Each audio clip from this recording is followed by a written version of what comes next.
I'm Katherine Kelleher, and I'm from Cromwell, Connecticut. I play mellophone in the Screaming Eagles marching band, and this is ShowTime.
Welcome, I'm your host Matthew McCoy. And I'm Michael Pelosi. And we're delighted to have you join us for yet another episode of ShowTime, the weekly variety show presented by the Boston College Marching Band.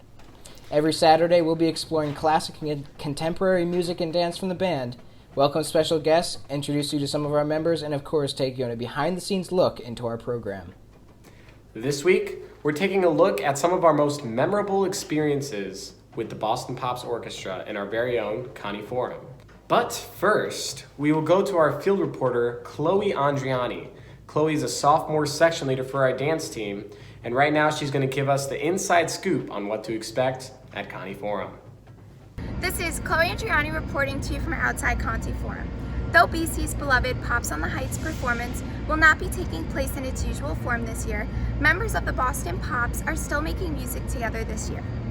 In this year's Pops Off the Heights, featuring guest Josh Groban. As a dance team member myself, I personally loved being able to perform with the Boston Pops this past year, and I'm very excited to see what they have in store for us. Until the Pops performance airs next week, please enjoy this clip of our very own Golden Eagles dance team.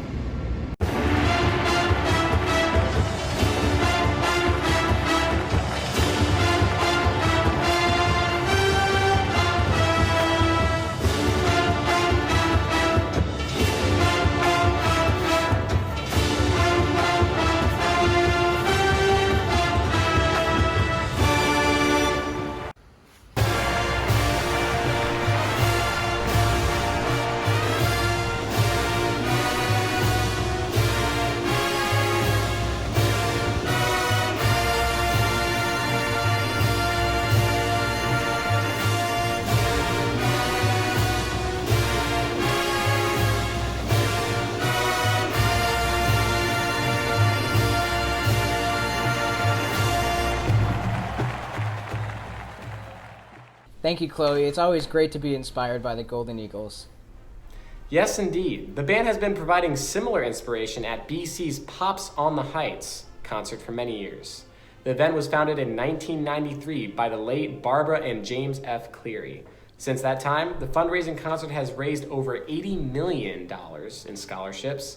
Guest artists have included John Williams, Leslie Odom Jr., Jennifer Hudson, Harry Connick Jr., Lionel Richie, and many more. This year's virtual guest is Josh Groban. And that's quite an impressive lineup, but I'm always most interested in seeing and hearing the band. And we will, my friend, but first, we'd like to welcome a very special guest. It is now a great honor to introduce Maestro Keith Lockhart, world-renowned conductor of the Boston Pops Orchestra. Over the past 25 years, Maestro Lockhart has led the Boston Pops in over 2,000 performances, including 45 national tours to more than 150 cities, in addition to international tours to Japan and Korea. As principal conductor of the BBC Concert Orchestra, Maestro Lockhart has led the 2012 Diamond Jubilee Concert for Queen Elizabeth II. Equally comfortable with both classical and popular repertoire, Maestro Lockhart has collaborated with nearly 300 guest artists, recorded more than 80 television programs, and received 2 Grammy nominations, in addition to conducting high-profile performances for the Red Sox, Celtics, Bruins, and Patriots, as well as the Super Bowl and NBA Finals. Maestro Lockhart holds degrees from Furman University and Carnegie Mellon University, in addition to several honorary doctorates. Maestro Lockhart, welcome to the show. Thank you, Michael. Thank you, Matthew. Great to be with you guys. You're famous as the conductor of the Boston Pops Orchestra and several other highly respected orchestras, but many of our viewers might not know that you were also a member of your college marching band. Could you tell us a little bit about that experience and how it might have shaped you as both a musician and a conductor? I will, and I suppose you're right. It is not most well-known symphonic conductors were not members of their college marching band, I suppose. But I've had a slightly unusual path, and I think some of that was just because I never groomed myself to be a classical musician. I had parents who were very supportive, but neither of them were musicians themselves. And so as a result, I had a really kind of varied kind of background. I mean, you know, I played in a top 40 band. I backed an Elvis impersonator for a little bit of time. And you know, the thing is, those things, I think at the end of the day, all went toward rounding me well as a musician. I was never just a conservatory rat on the same treadmill heading toward, you know, if it ain't Beethoven, it's not worth doing. And as a result, particularly the Boston Pops job was kind of made to order, because it's a job that requires you to use your musical skills in pursuit of a whole lot of different sorts of repertoire. I started my musical studies as a pianist when I was 7, and that was my primary instrument. I did my undergraduate degree in that as well. And I find myself these days, since there is nothing around for me to conduct, I find myself doing a lot more playing than I have in years, which I guess is one of the very few benefits of COVID-19 I can think of. But in 5th grade, I joined the school band program. We had a really, really strong public school music program in the district I was in back then. And I played clarinet. The reason I chose clarinet, I don't know if you had the same thing, but in 4th grade, they had like a musical instrument fair when you go around and try different things, and they'd sterilize the mouthpiece. And I really wanted to play trumpet because my dad played trumpet, and I really loved my dad. He was the extent of his musical experience. He was the bugler in on a board of ship in World War II. That was the extent of his professional musical experience. But I had a big overbite when I was 9 years old, and before the braces, and I couldn't buzz a trumpet mouthpiece. So I played clarinet, which is what my mom played, and the result of that was that those two things kind of, the piano and the clarinet in the school program, kind of went in parallel, and they actually ended up going in parallel almost all the way through my undergraduate career. Because I was a clarinetist in the school music program, I had to play marching band. I was required to play marching band, but I really enjoyed that as well. And I did that for 3 years in high school, and then my first 2 years in college. I credit clarinet for a lot of any musical experience that I've managed to obtain over these years. For one thing, there's a couple of things that pianists don't ever learn to do well. One of them is they don't learn to work with others well. I mean, primarily, especially as a young pianist, it's a solo thing. It's kind of a lonely business, actually. You're by yourself in a practice room all the time. The clarinet, starting from 10 years old, gave me an idea of what a thrill it was to make music that was greater than the sum of its parts, to be able to put something together and meld it so it became a more powerful statement than any of us could make individually. And I really loved that. And I think that is what I think if I hadn't started playing clarinet and been a participant in large ensemble music, I don't know if I would have gone into music, because the thing that thrilled me most was the ability to do that in the concert band and the marching band and the orchestra. And so I kept with that part of my career. I have to say I marched the first 2 years of college. I went to Furman University in Greenville, South Carolina. Then I kind of realized, in fact, I think my piano professor helped me realize, he said, "Bud, you're a piano major. You don't have all those afternoons to be spending. You need to be in the practice room." And so I begged out of marching band starting in my junior year, and they let me stay in the ensemble program because I was a good clarinetist and they needed me. But But marching band this is in the mid and late 70s. It was very different from now. It was the core movement, the drum corps movement was just beginning to take hold around that point, and it was very traditional marching band. This is with the tall hats, with the shako on the front, and we were 8 to 5 all the way, but and we practiced pinwheels and that sort of thing, and it wasn't the same kind of core orientation they've gone these days, which is really exciting and wonderful. But I think particularly what it is about marching band that is useful to me today is a whole lot of the things that a conductor does. Some of them, when you're putting the finishing touches on a Mahler symphony in performance, they require profound insight and a lot of years of trying to figure out what the composer was trying to say, number one, and how to communicate that to your fellow musicians. But a lot of what conductors do is keeping large, unruly mobs together. And it's hard to imagine a situation that is more like that than when you're out in the middle of a field, out in the middle of a football field.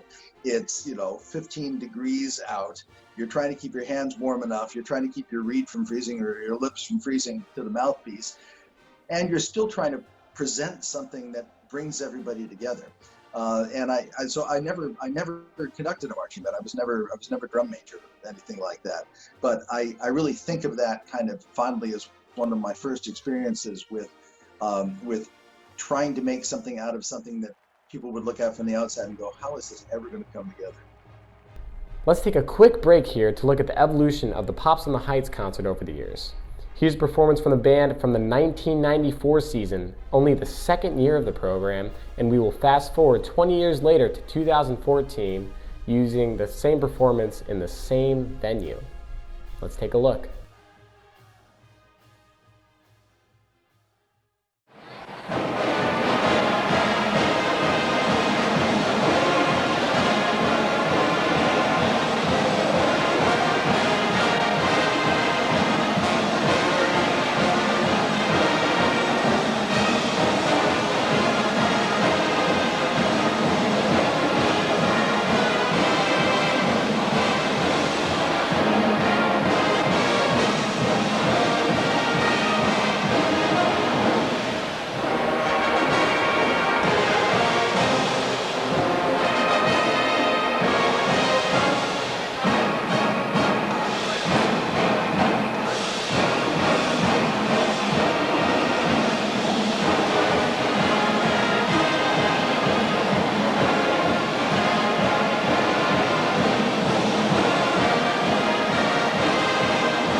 Wow, that's some remarkable transformation in just 2 decades. I know. I didn't even recognize Connie Forum in the second clip with all the new decorations and stuff. Absolutely. Let's return to our interview now with Maestro Lockhart. So the Boston College Marching Band has truly been fortunate to collaborate with you and the Pops Orchestra over the past 6 years at the Pops on the Heights concert. But you've also collaborated with hundreds of other artists at hundreds of other venues. How have these experiences enhanced your work and your audience engagement? Well, yeah, I mean, something that kind of just tends to happen whether you want it to or not is you get experience, because if you just keep doing things and you live long enough, you start adding these experiences on. And I suppose if there's anything that's different about my experiences, it's that they're probably more widely varied than just about any conductor I know. There are certainly people who have done more of any of these individual things, but to be able to say that you've been able to conduct the entirety of the cycle of the symphonies of Gustav Mahler, and still sang on the podium with Steven Tyler. I mean, that's what I want on my tombstone, I suppose. Each one of those things, I think it's important. When I took the job as conductor of the Boston Pops 25 years ago, I had colleagues, very well-meaning colleagues, kind of putting a hand on my shoulder and saying, "Oh, are you sure you want to become a Pops conductor?" Because the classical music industry is still rather snobbish about other kinds of music, alternative ways of expressing yourself. And so I knew what they meant by that, but I wasn't about to say no to such an incredibly bully pulpit and the ability to really reach so many people. So I kind of like to think that all of these experiences, whether it's working with the Boston College Marching Band, or a rock star singer-songwriter, Dave Brubeck, or it's doing the Dvorak Cello Concerto with Yo-Yo Ma, I think all of them inform each other. And the tools you use as a conductor are the same for all of those things. You use more or less of different tools depending on what the nature of the job is. But what changes is that you have to have an understanding of a very wide variety of musical expression. You have to know what it's supposed to sound like, because whether you're playing Glenn Miller or Beethoven, you're still trying to realize the composer's intentions, and you're still trying to be the mediator between large groups of people on the stage, in the chorus, in the audience for that matter, and trying to communicate these things between them. And so, I like to think that all of these experiences I've had inform each other and make me a better musician. And I do know that they make life a lot more exciting and a lot more fun. And I think one thing I've really enjoyed over these years is, that I do have just an opportunity to do so many different things. I get to do some of the most profound music in Western art, and that gives me something that really grows me as a musician, that I have to spend hours and hours and hours just poring over little black dots on a piece of white paper about. And those are the things that keep me growing as a musician. But there are other things that I do that keep me growing as a communicator and an entertainer. And also, I think at the end of the day, I think this is very important for classical musicians. They make sure that I don't take myself too seriously. Well, Maestro, artists around the world are finding innovative ways to continue to come together to make music and dance during these unprecedented times, as you know. Did you have any advice for younger musicians who are looking to connect with others and share in the creation of music? Well, this is, no matter how experienced any of us are, none of us have ever dealt with anything like this. And it's a very, very frightening time for those of us who love the performing arts, because the whole performing arts industry was one of the first things to go, and it will be one of the last things to return, because though it is, I think, profoundly vital to our society, it's not considered essential on a day-to-day sort of basis. And the core of what we do is communication. The core of what we do is bringing people together in community to have a shared emotional experience. All of them may take different things away from it, but at the end of the day, that sense of community between the performing artists and the audience, I think is absolutely essential. And that's the part we can't do.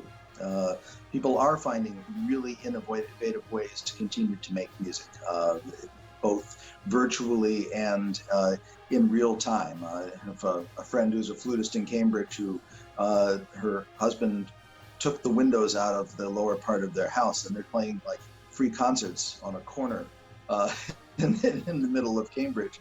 Very high quality sort of concerts, but that's for very small groups of people. And most of my career has been associated with large, huge standing performing arts organizations. And the problem is we can't do things like that because they won't pay the bills ultimately. And we have to remember that this is not only an art form, it's also a livelihood for hundreds of my fellow artists. So I applaud everybody's efforts to find any way we can to keep the message out there that this is important, because the sad thing I think about humans is if something is missing from their lives, after a while they begin to forget how important it was to them. And those things are, I think, all though placeholders for us getting back on our feet and finding a way to come address an audience live and have them take that experience again. It's not about, especially in classical music, it's not about the repertoire. I mean, if you want to go hear a great performance of Beethoven 7 virtually, I can give you 7 or 8 great links on YouTube. You can go watch one anytime you want. High quality video, high quality audio. What is it that makes us worth existing? It is that people take something new away from live experience of the arts. And so I'm hoping that when the dust clears and we have a strategy going forward, that I can be of some help in getting people where they belong, which is experiencing the arts made live. Maestro Lockhart, thank you so much for taking the time to talk with us today. Working with you has been one of the singular greatest highlights of our time at Boston College. We look forward to seeing you again soon. Thank you. You're really kind to say so, and as you may or may not know, I am a proud spouse of a BC grad. Emily graduated in 1999, then went on to Georgetown to get her law degree. And she is, it's a great school, and I'm glad to be associated with it, even only if by marriage. And go Eagles, you guys keep it together, and I'll look forward to seeing you, I hope, in County Forum next year when we get to do this thing right. Thank you. Thank you. It sure is amazing to hear about all the people who are coming together to continue to make great art, and special thanks again to Maestro Lockhart for spending so much time with us and inspiring us to continue to make music and dance come alive. Next up, we'll be showing you an artistic creation that really does come to life, a marching eagle. And more specifically, we'll see how one of our members was able to make that eagle fly, or more specifically, march. Either way, that bird really knows how to strut its stuff. Here's Lara, a senior baritone player and pregame conductor, to show us how it's done. What is up, Showtime? I'm Lara. I'm a senior at the School of the Museum of Fine Arts at Tufts. I play the baritone for the Boston College Marching Band, and I'm an animator. This is How to March, the animation behind the marching eagle. There are 2 main methods of animation that I use: digital drawing and stop motion. In order to create this digitally drawn animation, I use an iPad app called Flip-A-Clip that allows me to draw frame by frame. I start with a reference photo of our very own screaming eagle and isolate the geometric shapes that would be moving if we were marching in real life. I then continue on frame by frame to animate these shapes as if we were marching. This app gives me a feature called Onion Scan, which allows me to see the frame previous and the frame ahead, allowing me to better align each frame. Here, I'm isolating the tail, as it would be bouncing if you were marching in real life, and animating it frame by frame so that it bounces along as he marches. If you play it back, you can see it bouncing along. Next, I'm going to isolate the bell of the trumpet, as it would also be bouncing as his body goes up and down, and animate it frame by frame so that it includes this bounce. If you play it back, you can watch this happen. Next, an essential part of the BCMB uniform, the shako. I'll isolate the shako and draw it frame by frame. His head bounces, the shako will bounce as well. If you play it back, you can watch that bounce happen. Here we can see the finished product, the finished digitally drawn animation after outlines and coloring based on the initial reference photo. Scrubbing through it slowly, you can see how he marches along, and the playback. There he goes. If you look closely, you can see the onion skin feature, showing the previous frame and the closest frame ahead.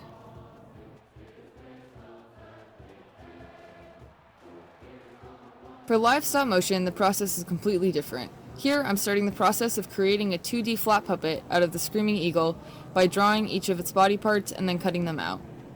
Eventually, these body parts will be connected by joints and will move similarly to the digital animation. The next step is to color in each body part to match the uniform and match the reference photo, followed by stringing together each joint so that it moves fluidly.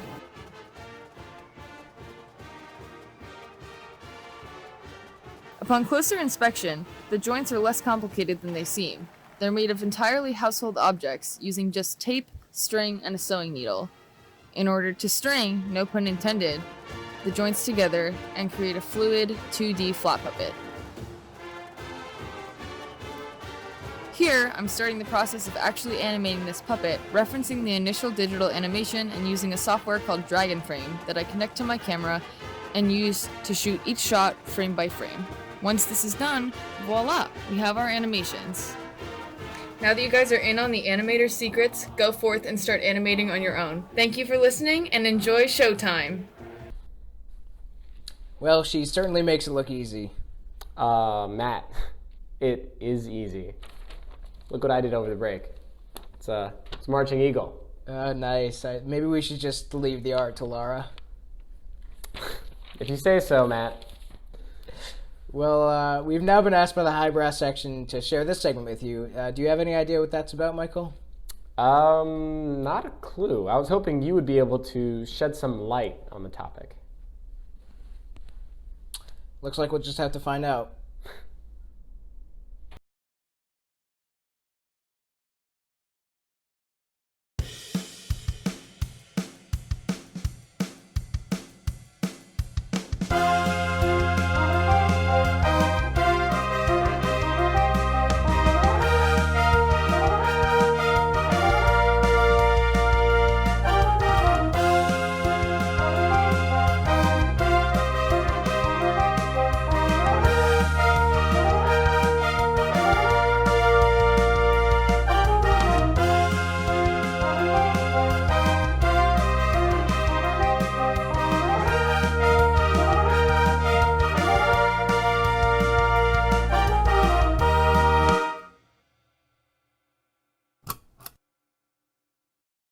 Wow, thank you so much for that enlightening video.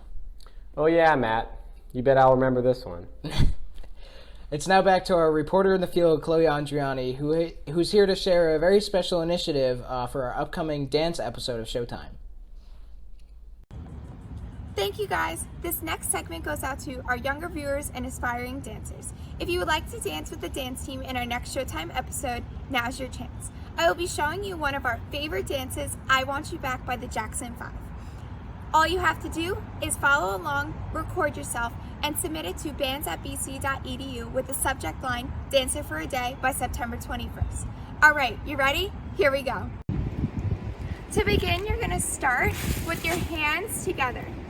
Now you're gonna step back with your right foot and you're gonna do a pas de bourrée with your arms in goal posts. This is gonna look something like this. Then you're gonna go to the other side. Now you're going to swivel your hips up and your arm is going to be in a low V position while your other hand is going to be on your hip. Then you're going to sink down and do the same position to the other side. Then you're going to punch up and then punch down into a low V. Then you're going to repeat the same thing to the other side, except your arms are going to be doing something a little different at the end. So now you're going to go to the right side, 1 and 2, 3 and 4. Now you're going to go 5. So your right arm should be in a T, arm is super straight, other hand is on your hip. Then you're going to sink and do the same thing to the other side. Then you're going to punch up and go down into a low V. Both legs bent and the other foot in front is going to be pointed. Now you're going to do the same thing again. You're going to go 1 and 2, 3 and 4. Now you're going to go 5, 6.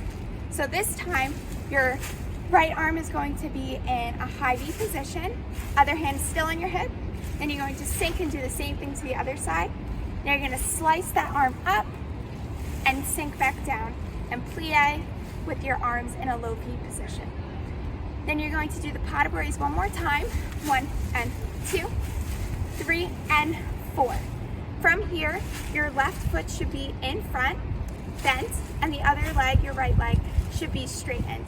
Arms slightly out in front of you in a low V position. You're going to step forward with that right foot, and you're going to whip your head around to the back. Then you're going to punch straight out to the back, go back around, and sink right into that right hip. So you should look like this from the side. And that's it. We're gonna put it all together from the beginning.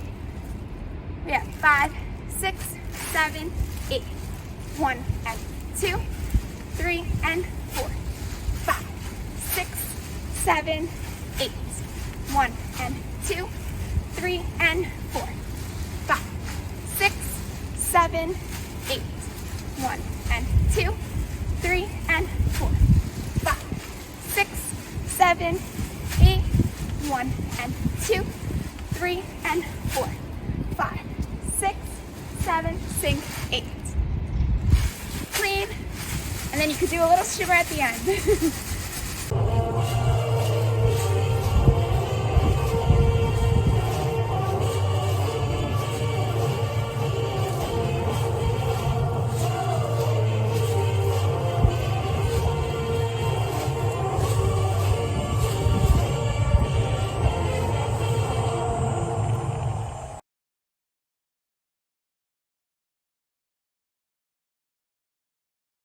Now, folks, we return to the troubling account of alleged instrument mishandling in which Jim Exotic, renowned brass collector, housed and sold numerous rescue instruments to questionable owners, including a particularly disturbing incident in which a trumpet was sold to a violinist.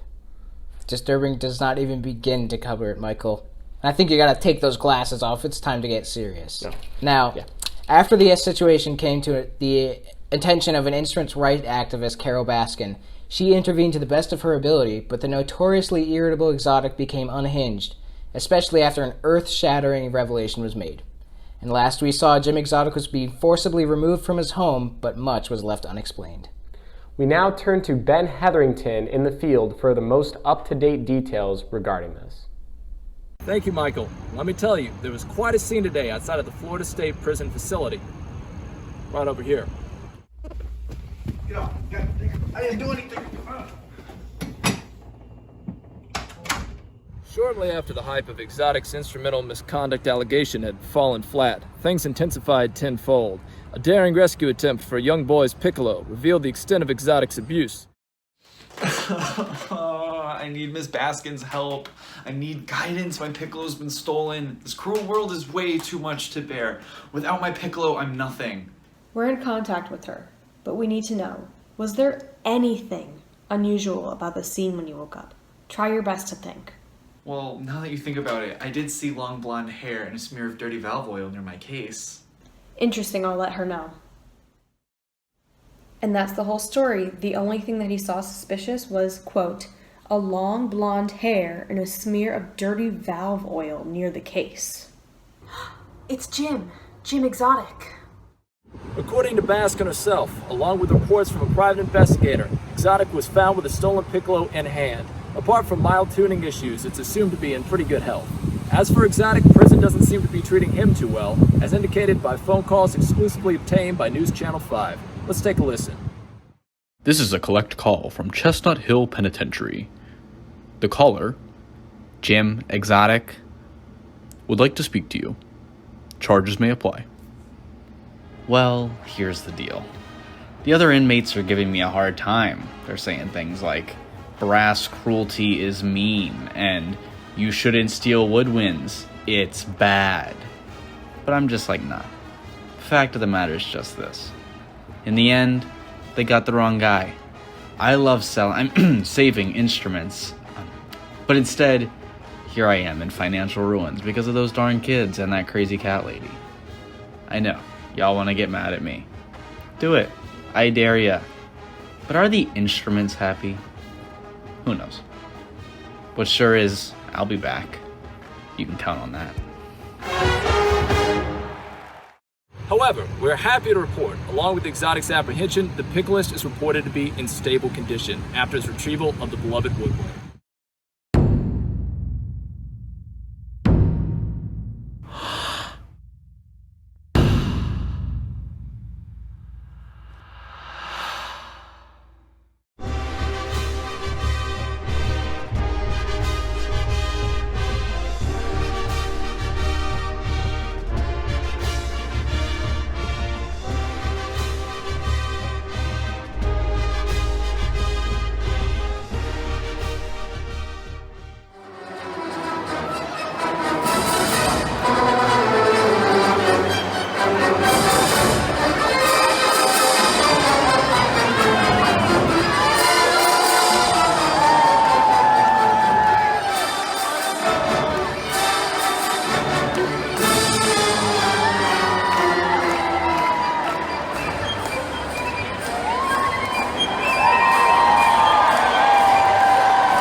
Wow, talk about a thrilling conclusion to a very epic saga.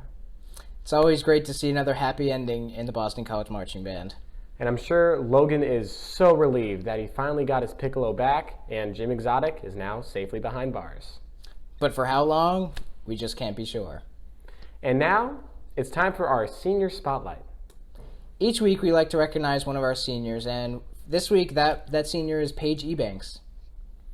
Paige is a senior neuroscience major and sociology minor from Brockton, Massachusetts. In addition to the marching band, she is a member of the University Wind Ensemble. In band, Paige is a trumpet player and a member of the BCMB Student Executive Board. She's one of our most cheerful and optimistic members, and she loves talking about the band. Let's hear what Paige has to say. My name is Paige Ebanks, and I'm a senior in the trumpet section, and I've also been on the e-board for the past 3 years. When I think about the marching band, I don't think about the long days that we spend during camp in the hot sun or the cold nights during in-season rehearsals. I just only think about all of the work that we've done together and the growth that I've done as a trumpet player, but also as a person. The marching band is where I've met all of my closest friends, and I really can't imagine my BC experience being the same if it wasn't for this ensemble. When I think about my past 4 years here, I would honestly have to say that my favorite part about the band are the people in general. Like, my favorite part of the day is like walking on the campus to go to my class, and I see like somebody in my section or one of my closest friends, and we just stop and catch up for a minute because, you know, we're like family at this point, and I don't really know about any other place on campus that has the same type of dynamic between all of its members. The band has honestly given me much more than I could have ever thought was possible, and it's one of the best decisions I made since coming to Boston College.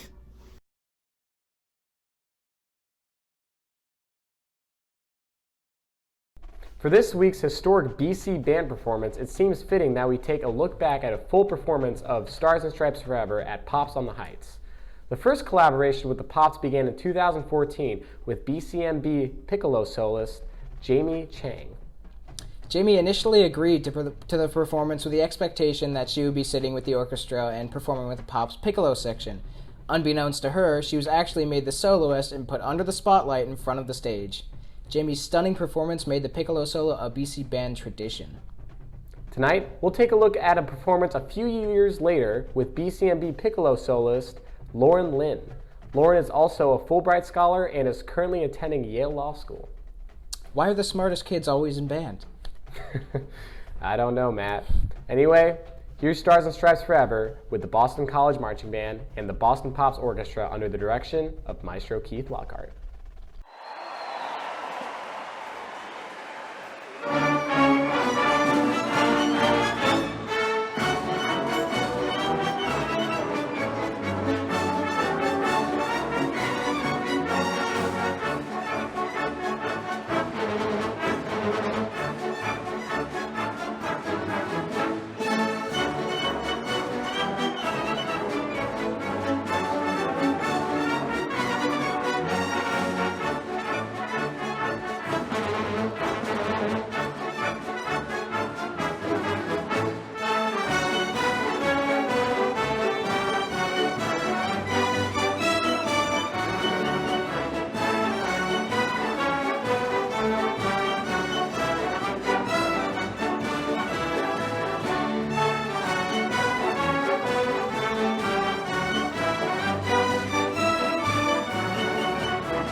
Lauren Lynn on piccolo in the Boston College Screaming Eagles Marching Band.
that's all the showtime we have for you this week. Thank you to all of the members of the BCMB who made this episode possible, including our many audio and visual teams, writing committees, set designers, marketing and graphics teams, and everyone else involved. Thank you. Special thanks to Maestro Lockhart for setting aside some time for our interview, the High Brass for blinding us with some tunes, Laura for teaching us how to draw, Chloe Andriani for teaching us how to dance, and our senior spotlight, Paige Ebanks. And of course, thank you to our viewers for watching the Pops on the Heights episode of Showtime. And don't worry, we're not going anywhere because we have a lot more content coming your way, so be sure to tune in next Saturday, September 26th, where we'll be highlighting the role of the dance in BCMB, from our very own Golden Eagles dance team to collaboration with other dance groups on campus. We're also going to have a special interview with our special guest, John Lamb, the principal dancer from the Boston Ballet. Don't forget to watch the 28th annual Pops Off the Heights concert online, featuring performances by Boston College students, the Boston Pops Orchestra, led by our friend Maestro Lockhart, and Grammy, Emmy, and Tony Award nominee Josh Groban. This year's Pops Off the Heights performance is on September 25th, and we can't wait to see you there. And as always, follow us at BC Marching Band on all major social medias for updates and content, and subscribe so you don't miss a single episode of Showtime. Thanks for tuning in. See you next time. And remember, go Eagles.